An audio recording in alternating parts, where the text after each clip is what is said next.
નમસ્કાર મિત્રો, સ્વાગત છે તમારો એક સત્ય ઘટના રિલેટેડ વિડીયોમાં। તો વિડીયોને અંત સુધી જરૂરથી સાંભળજો મિત્રો।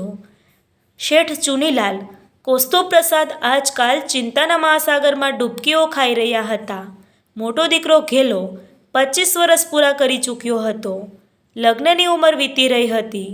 શેઠજીનું ઘર આખી જ્ઞાતિમાં શ્રીમંત ગણાતું હતું, એટલે કન્યાઓના માગા તો આવતા હતા, પણ શેઠજીની આંખોમાં એક પણ કન્યા વસતી ન હતી। તમને પ્રશ્ન થશે કે ભાવિ વહુ મૂર્તિયાની આંખોમાં વસવી જોઈએ કે એના બાપની આંખમાં? આ પ્રશ્નનો જવાબ સાંભળવા માટે શેઠજીના ઘરની સમસ્યા જાણવી જરૂરી છે। શેઠ ચુનીલાલ અને શેઠાણી કનકપ્રભાને 2 સંતાનો, બંને દીકરાઓ। નાનો રાજેશ માની ન શકાય એટલો હેન્ડસમ અને સ્માર્ટ, મોટો જયેશ સાવ ડોબા જેવો। જો કે એના માતા પિતા એને ડોબો કહેવાને બદલે ભોળો કહેતા હતા। જયેશને મંદબુદ્ધિ ગણી શકાય, માનસિક રોગી નહીં। શરીર એનો ધર્મ બરાબર બજાવે, પણ મગજ જોઈએ એટલું ચાલે નહીં। ખાવું પીવું, હરવું ફરવું, નાહવું ધોવું, આ બધું એ એની મેળે કરી લે, પણ ભણવામાં એનું દિમાગ કામ ન કરે। 4 ધોરણ તો માંડ માંડ ભણ્યો। પછી હેડમાસ્તરે ચુનીલાલને બોલાવીને 2 હાથ જોડી કહી દીધું, તમારા આ ઘેલાને ઘરે જ ભણાવો। ભગવાને તમને મબલક પૈસો આપ્યો છે, આને તમારા ધંધાની ગાદી પર બેસાડી દેજો, નોકર ચાકર કમાવી આપશે આને। ત્યારથી જયેશનું નામ ઘેલો પડી ગયું। ચુનીલાલ શેઠના મનમાં ઘેલાની ચિંતા ઘુમરાતી હતી। ઘેલાને રૂપિયાની ખોટ તો નહીં પડે। હું એટલું બધું કમાયો છું ને કે મારી બધી મિલકતના 2 સરખા ભાગ પાડું તો પણ જયેશ અને રાજેશના હિસ્સામાં કરોડો રૂપિયા આવે। સોનાના ઘરેણાં, મકાનો, દુકાનો, આ બધું વધારાનું। તો પછી તમે ચિંતા શા માટે કરો છો? શેઠાણી પતિને હિંમત બંધાવતા હતા। ચિંતા એટલા માટે થાય છે કે આપણો ઘેલો એના ભાગમાં આવેલી સંપત્તિ સાચવી શકે એવો ચાલાક નથી। આપણે એને 100 રૂપિયા આપીને શાક લેવા મોકલીએ છીએ, તો એ 100 રૂપિયાના બદલામાં આદુ મરચાં કોથમરી લેતો આવે છે। આ ઘેલો મારી મિલકત અને રૂપિયા કેવી રીતે સાચવી શકશે? ઊંડા મનોમંથન બાદ શેઠને ઉકેલ મળી ગયો। મારા ઘેલા માટે ચાલાક, ચતુર, વ્યવહાર કુશળ કન્યા શોધી કાઢું તો એ ઘેલાનું ઘર સંભાળી લેશે। ભલે કન્યા બહુ ભણેલી ન હોય, પણ એ ગણેલી હોવી જોઈએ। એને ઘર ચલાવતા અને સાચવતા આવડવું જોઈએ। ઘરનું ઢાંકણું નાર, આ કહેવત પ્રમાણે બહુ હોવી જોઈએ। ઘેલાને આવી બહુ ક્યાંથી મળે?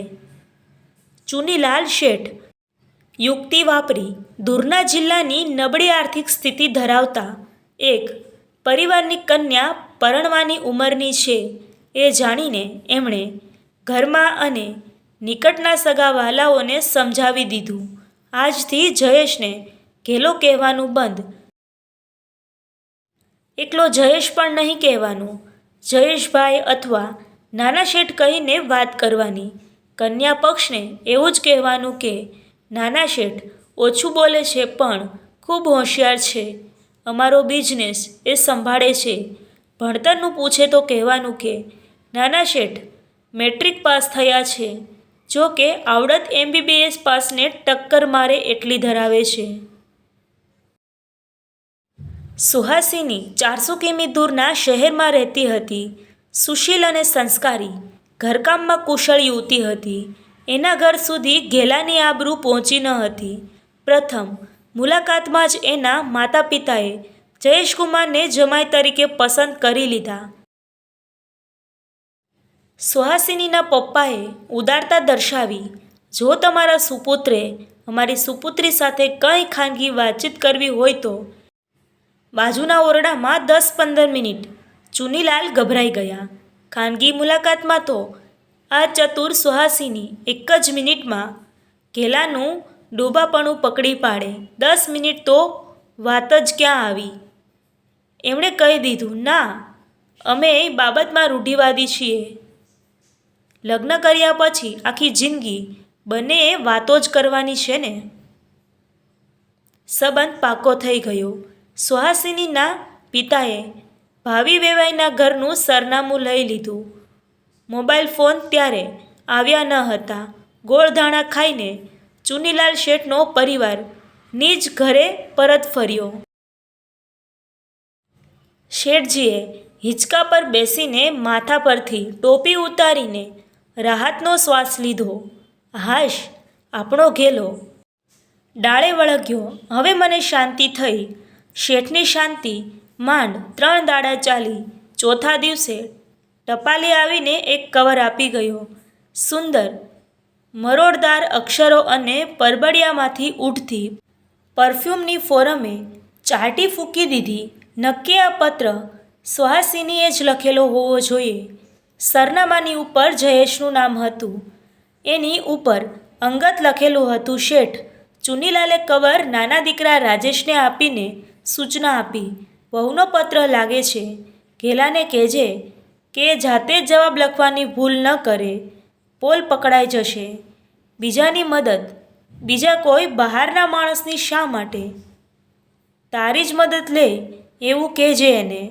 રાજેશને તો મોજ પડી ગઈ. ઘેલા પાસેથી સુહાસિનીનો પ્રેમપત્ર લઈને એણે વાંચ્યો. પછી ઘેલા વતી એણે પ્રત્યુત્તર લખી આપ્યો. રાજેશ એની કોલેજમાં રાજેશ ખન્ના તરીકે જાણીતો હતો. એવો જ ચહેરો ફિલ્મ અંદાજમાં કાકાએ પહેર્યો હતો. એવા વસ્ત્રો, ડિઝાઇનર ગોગલ્સ, નાક પર ટેકવેલી ગોગલ્સની દાંડલી, તોફાની સ્મિત, મસ્તીભરી આંખો અને ટેઢી ગરદન રાખીને ચાલવાની સ્ટાઇલ. રાજેશે ભાભીને પોતાની પ્રેમિકા ગણીને સંબોધન અને લિખિતંગની વચ્ચે રોમાન્સનો સમંદર ઠાલવવા માંડ્યો. સુહાસિની પાગલ બની ગઈ. પછીના પત્રોમાં એ પણ પૂરબહારમાં ખીલી પણ ગઈ. પત્રો દ્વારા બંને અત્યંત નજીક આવી ગયા. આવું 8 મહિના સુધી ચાલ્યું. પછી લગ્ન લેવાયા.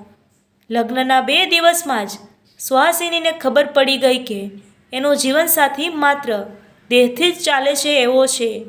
એની પાસેથી માનસિક કે બૌદ્ધિક સ્તરનું કોઈ સુખ મળી શકે તેમ નથી. તો પછી મને પ્રેમપત્ર લખતું હતું એ કોણ હતું? સુહાસિનીએ પૂછ્યું.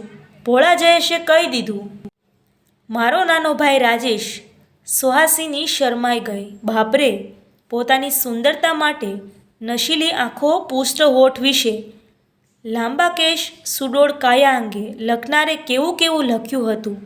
શું એ રાજેશ હતો? સુહાસિનીએ દિવસથી દિયરની સામે આવવાનું ઢાળવા લાગી. એક દિવસ રાજેશને તક મળી ગઈ. જયેશ અને શેઠ ચુનીલાલ દુકાને ગયા હતા. રાજેશ સંયમ ખોઈ બેઠો. દિયર ભાભીનો પવિત્ર સંબંધ ભૂલી ગયો. એણે એકાંત જોઈને સુહાસિનીનો હાથ પકડી લીધો. સુહાસિની હાથ છોડાવવા લાગી. રાજેશ બોલ્યો, શરમાવ છો શા માટે? સુહાસિની, પત્રમાં તો તમે કેવું રોમેન્ટિક લખતા હતા. સુહાસિનીએ ફંફાડો માર્યો. એ હું તમારા મોટા ભાઈ માટે લખતી હતી. તમે કોઈ ગેરસમજમાં ન રહેતા. મારા મોટા ભાઈમાં શું મળ્યું છે? એ તો રાજેશનું વાક્ય અધૂરું રહ્યું. એના ગાલ પર જગદંબાનો જમણો હાથ છપાઈ ગયો. આનાથી વધુ એક શબ્દ પણ બોલશો નહીં. એ તમારા મોટા ભાઈ હશે, પણ મારા તો પતિદેવ છે. એ ભોળા છે, પણ મારા તો ભોળાનાથ છે. એ દુનિયાદારીથી પર છે, એટલે તમને બધાને એ ઘેલો લાગે છે, પણ ઘેલી તો હું છું એમની પાછળ.